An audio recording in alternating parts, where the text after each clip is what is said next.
For a week now, the question everybody has been asking about Grand Theft Auto 6 is who is leaking it. And almost nobody has asked the other one, which I think is the more interesting question by a distance. What did stopping the last one already cost? Because Rockstar were hacked in 2022, and they did something about it, and the bill for that did not land on the person who hacked them. It landed on the people who work there, and in August it turned out not to have worked. Now this one has a legal case sitting in the middle of it, so let me set out how I am going to handle that before we start. Some of what follows is a union's allegation, and it has not been tested by anybody yet. When that is the case, I will say so. Rockstar's side of it gets said in their own words, in full, every time. And I want to be completely clear about one thing up front, because it matters more than anything else in this video. Nobody, anywhere, has suggested that the people who lost their jobs at Rockstar last year had anything whatsoever to do with the leak that is happening right now. Not the union, not the company, not a single outlet covering it, and not me. If you take one thing from the next 8 minutes, take that. So, September 2022, somebody gets inside Rockstar and 90 clips of an unfinished Grand Theft Auto 6 end up on a forum. You know that part. It was a teenager, he was caught, and it is the single most famous games leak that has ever happened. What matters here is what Rockstar did next. In February 2024, a memo went round the studios. Everybody was coming back into the office, and the reasons given were productivity and security. From the 15th of April, 5 days a week, everybody, no exceptions. And alongside it, remote access to the tools got locked down. The servers, the internal systems, and the game builds themselves became things you could only reach from a desk in a Rockstar building. Which, if you are trying to stop a build walking out of the door, is a completely logical thing to do. It also had a price, and the people paying it said so at the time. This is a Rockstar worker speaking anonymously through their union. Working from home has been a lifeline for many of us at Rockstar, allowing us to balance care responsibilities, manage disabilities, and relocate. Read that back and notice who it is actually describing. Parents, disabled staff, people who had moved somewhere they could afford on the understanding that the job came with them.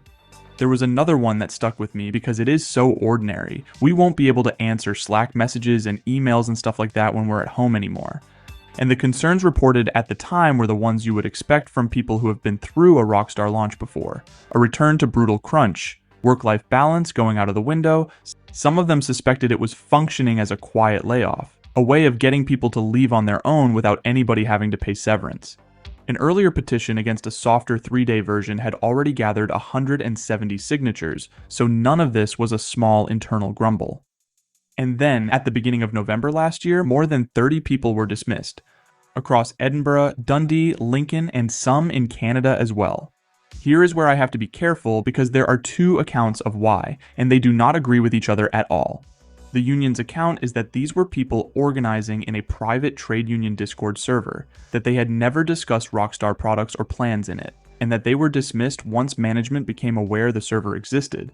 Their president, Alex Marshall, called it plain and simple union busting, and argued that private trade union spaces have legal protections that a company's own contract clauses do not override. That is an allegation. It is not a finding, and no court has agreed with it. Rockstar's position is that the dismissals were for gross misconduct and specifically for the leaking of trade secrets. Take-Two put it about as flatly as a company can, for gross misconduct and for no other reason. Those two versions cannot both be right, and it is not my job or yours to decide which one is. There is a tribunal for that, and a full hearing is listed for next month. What I can tell you is what the rest of the building did about it. 220 letters signed by Rockstar staff were delivered to their own management asking for the dismissed workers to be reinstated. 220 people at the studio, in the middle of finishing the biggest game ever made, putting their names on something addressed to their own bosses. Whatever the tribunal decides about the sackings, that number tells you something on its own about how it felt inside. So that is the position going into this month. No working from home, no remote access to the builds, 30 odd people gone, and a legal case running. And on the 18th of August, somebody started posting Grand Theft Auto 6 on the internet and did it again the next day and the next for over a week. Not filmed off a monitor either. By the end of it, it looked very much like whoever this is has a working build of the game, which is the exact thing the entire security regime was built to prevent. Bloomberg reported the mood inside as angry, and staff describing themselves as frustrated and exhausted. One of the game's senior executives sent an email round denouncing the leaker and telling people it would not take anything away from the work they had done. And a former Rockstar tech lead said publicly that the company overreacts a bit at times, while also saying fairly that stopping this sort of thing is genuinely their job. And then there is the detail that I could not stop looking at once I had noticed it. Last November, Rockstar dismissed more than 30 people over what the union says was a private Discord server. 9 months later, with the game actually leaking, Take-Two went to a federal court in New York and asked it to make Discord hand over the identities of the members of 5 servers. Discord both times. Once as the reason people lost their jobs, and once as the place the company is now looking for somebody else entirely. And I want to say again, as clearly as I can, that those two things are not connected. Nobody has linked the dismissed workers to this leak, and I am not doing it either. It is a coincidence. It is just a very loud one. And there is an argument on the other side of this that I should put properly, because it is a real one, and it is being made by serious people, which is that the leaks might actually have helped. Nobody has stopped talking about Grand Theft Auto 6 for a fortnight. The appetite going into the reveal is enormous, and some of the reporting has suggested the clips have done nothing but sharpen it. So you could argue the commercial damage here is close to zero, and that in a month, nobody will remember any of it. And that might well be true of the company. Take-Two will sell an absurd number of copies in November, and none of this will show up anywhere in the numbers. But it is not really an answer to the thing I'm actually pointing at, because the cost I have just spent 6 minutes describing was never commercial in the first place. Nobody lost their working from home because of lost revenue. They lost it because of a security argument, and that argument is the thing that just failed. So step back and look at who is actually paid for all of this.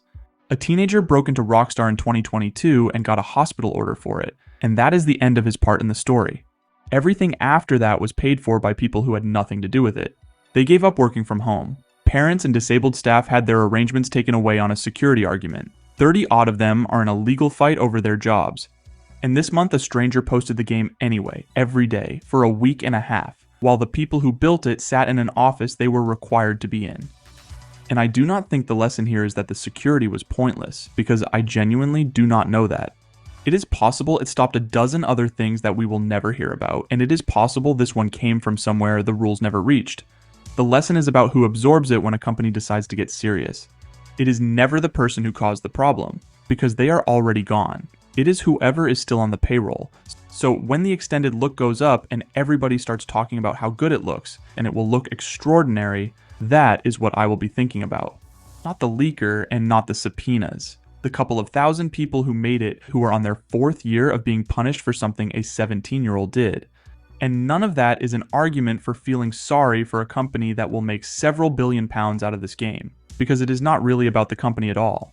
But the next time a studio announces that everybody is coming back into the office for security reasons, it is worth remembering that Rockstar did exactly that, went further than almost anybody, and it still ended up here. And that extended look is one day away. Netflix, 3 in the afternoon Eastern Time, 6 hours before it reaches Rockstar's own channels. I will be going through it frame by frame when it lands.